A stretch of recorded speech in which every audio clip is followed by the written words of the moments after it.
Hello guys, welcome back to the channel. Hope you're doing great. So today we are going to be looking at Captain Ibrahim Traore's AES speech to the people of the Sahel region and to the people of Africa in general, as a widespread demonstration takes place across France and Europe in support of his leadership in Burkina Faso. Also, we are going to be listening to the different African and European voices that have also risen to expose what is happening in Burkina Faso and why the West is refusing to let go of African countries, despite the fact that African countries are rejecting their help and aids. They enjoy saying it every year in their economic surveys. Burkina Faso is the poorest country, Mali is the poorest country, Niger is the poorest country. We are ranked among the last. Very well. If we are as poor as they say, but when the time came to take responsibility, we asked these masters to leave. Why don't they want to leave? When we take the case of Niger, for over 40 years, some countries have been exploiting uranium to produce energy for themselves. From Ottawa to Paris, the streets are lit up. That's the light. But in Niger, it's darkness that is served to us. When you go to our states, our lands are riddled with holes, everywhere in search of precious metals like gold, but often there isn't even the slightest accessible road to reach the areas where they exploit gold, let alone some basic social services. That's why we decided to revolt and take the destiny of our countries into our own hands. There are many other examples. But when we decided to do so, well, we were approached by some armchair slaves to deliver the message of their master, because they had created this kind of polymer chain that rises to the head of our states to serve them. And we came to break the chain. And it's inconceivable for them. They approached us and asked us to fall in line, to become part of the elite that must lead Africa. Because they have a trained and conditioned elite that they must follow, who are embedded in that chain. We refused to fall in line with them. And from then on, hostilities began. They have infiltrated our areas with several mercenaries, trainers. Agents have descended into the Sahel, hoping to carry out barbaric, cowardly attacks against our populations, hoping to incite them to revolt. In addition to these on-the-ground attacks, communication attacks, manipulation, and disinformation are rampant in their ranks. But the people of the Sahel have understood, and never again will they be manipulated. They know where they come from, they know what they are doing, and they know where they are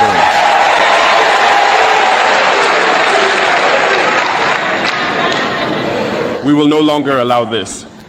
People are awake and fighting today, not for ourselves, but for future generations. And thank you all for the fight that is being waged. This never makes us cry. We will not tremble. We will face it. We will fight for true independence, for our freedom. Because to scare the people of AES, these individuals only have 3 terms in their mouths: democracy, freedom, human rights. Of course, their local lackeys are only elected in a democratic, free and transparent process, according to them, their values. What could be more normal? That they want to impose this on us, because they are the ones who set the rules. Very well, we have decided to take responsibility for ourselves. That's why on July 26, 2023, when Niger decided to turn the page The armchair slaves and their masters got on their high horses. They put their local lackeys forward and decided to wage a war against the Nigerian people. So we said, anyone who dares to attack Niger will face us, because we will wage a relentless war to the last drop of blood against anyone who dares to attack our states. This statement, this decision we made yesterday is relevant today and will be relevant tomorrow and forever. Thus, the AES was born on September 16th, 2023, within a framework of mutual defense. But we deemed it necessary to extend and expand the architecture of the AES. What brings us together today should allow us to venture into other areas beyond defense, notably finance and economy, infrastructure, health, education, and so on. I hope that these moments will be a story we write for the AES, but especially for Africa and the entire world. May God enlighten each and every one of us. May God inspire us in these tasks entrusted to us. And above all, when we carry out our work, let us keep one thing in mind: the supreme interest of our populations. With that, we pray once again to the good Lord to accompany us all in our various tasks, to protect our fighters, who, thanks to them, allow us to sit here and discuss the future of our states. Once again, thank you, people of Niger. Be united and in solidarity. People of the AES, the homeland or death.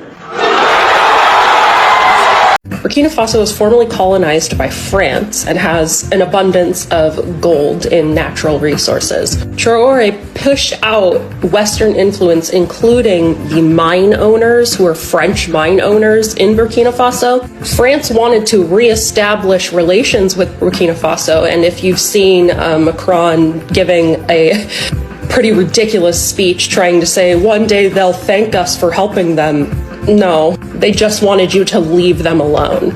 Anyway, Traoré said that in order to reestablish relations with France, that France is going to have to return all of the gold that they have stolen from Burkina Faso's mines, and all of this gold that they have is sitting in reserves in France. France is trying to say that that gold is theirs. It comes from mines in France. There are no gold mines in France. So now the US is getting involved. And we can all guess what those claims are going to be. Now we're seeing the claim, oh, he's stealing all the gold for himself and he's not helping his people. Next they're going to be like, we need to bring democracy to Burkina Faso, like those typical things that the US says in order to manufacture consent for invasion and ultimately backing a coup, which I'm sure they have already tried. Them, France, and anybody else who benefits from the gold exploitation of African nations, which includes those fake Muslim countries like the UAE. Hopefully I don't get in trouble for saying that. But there's a reason why a lot of these nations are not coming to the aid of Palestinians and are also thriving off of the exploitation of natural resources from nations in Africa. Anyway, I'm hoping this gets picked up by American TikTok, but we'll see. And as we go along, you're probably going to hear a lot of comparisons of Thomas Sankara to Ibrahim Traore. Sankara was a leader almost exactly like Traoré around 1970s in Burkina Faso.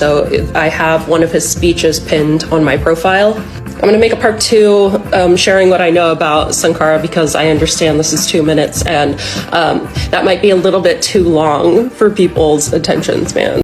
The system will come down, so they are desperate, but it's coming to an end. We stand with the people of Burkina Faso. Donald Trump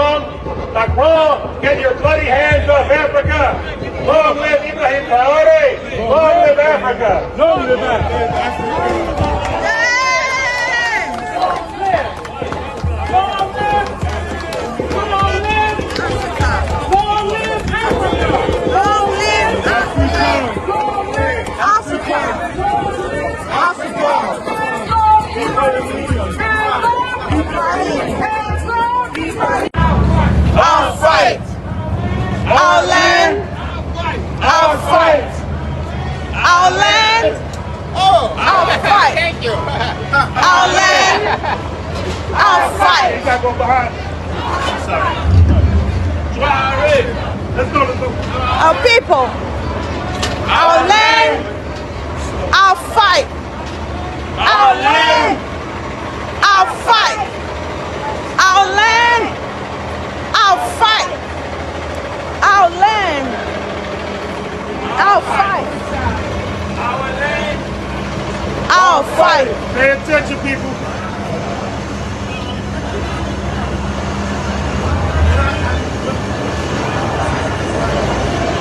Our land, our fight. Our land, our fight. Burkina Faso, as I say, represents decentralization. It represents variance. It represents a threat to the power consolidation. They see Ibrahim Traore as a glitch in their system, but their system is a virus on humanity. Burkina Faso represents not only the promise of African liberation, but liberation for all of us. And the instinct for liberation is not a bug in the human software, it's a feature. So everyone should do whatever they can, and we should all do all we can to try to defend and protect Ibrahim Traore. Because wallahi, this is a matter of self-defense. Ibrahim Traore isn't simply a political figure. He's a turning point. We've been waiting for him. We need him, and we'll protect him. So how far will you go if maybe somebody wants to, We'll go to Burkina Faso and join the army. We'll go and sleep at the roundabout like the people are protecting. We'll go and stand outside his palace and fight for him. We're ready. Traore, please, we're ready to come to your country. Send for us. We're ready to come. Of all the resources Burkina Faso have, they've not been able to build even more than 5,000 kilometers of road. Today, as we are speaking, when our politicians go around building first coach, second coach roads, he is building asphalted overland roads. How many years? And today, the person that is building roads, the person that is giving hope to the people, we have some people coming from nowhere to tell them that, we are ready to give you life. In fact, if they want to give life, they should go to Congo, they should go to South Sudan, they should go there, and the mess they caused there, they should go and put it together, take it back to their country. Enough is enough. We are ready to rise up and say enough is enough. It is now. They can never keep us in the fear or the shackles of imperialism. No way. We are ready to detach ourselves and say enough is enough. And this is the time that African youth need to read through the lines and see and realize the truth. The same way they did to Nkrumah, they use the same people. And this is a warning that goes to all African leaders. That they sit back and allow themselves to be used by the imperialists. Anytime there has been any elimination of any African good leader, it is great. We use our own people against us. Just as they are doing right now. In Ivory Coast. We are sending a strong warning to the Ivory Coast leader. The president of Ivory Coast. If you are a brother and you sit down with our enemy, you become our enemy. Simple. We are not our brother again. Warning to them. Warning to them. And we are sending a strong warning to the president of Ghana. To send a strong warning as far as diplomacy is concerned to the president and the consulate of Ghana for Ivory Coast, that enough is enough. We are never going to sit down and allow this to happen again. If we believe in African unification, if we celebrate 6th March, which is our independence, that Nkrumah actually linked it to the total liberation of Africa, we are saying today that as he is a president, they should respect that quote of Nkrumah and also believe in the vision of Nkrumah by sending a message to the Ivorian president that, my brother, you are stepping on the toes of the lion. Don't do this as a brother, because if you do, we are never going to sit back and watch you. Thank you. If we can't get hold of you, you have your families. We'll start coming after them. Tell them we are coming. Of dignity, of freedom for Africa. Africa for Africans. The land of Africa is for Africans. Everywhere, our land is our land. Everything is our land. My brothers, everywhere, you are the master of your country.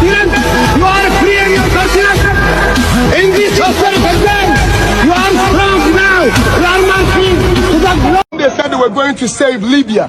Today, let's go to Libya and compare Libya to that of when Omar Gaddafi was ruling Libya, and we'll find out the differences. Today, Libya is in tatters. Libya is going down. Yes. Right now that we have seen another leader in Africa rising up to serve the interests of the people, America is back again. Yes. If America wants to save somebody, they can go to South Sudan. Yes. If America wants to save somebody, they can go to Congo. If America indeed want to save themselves, it will be better off than they coming to save Burkina. No Burkina Bay is saying that they need their help and they should go out of Burkina. That's what we are saying. Yes. Yo, what is this I'm hearing about how France and the US want to arrest Ibrahim Traoré? Are you taking the piss?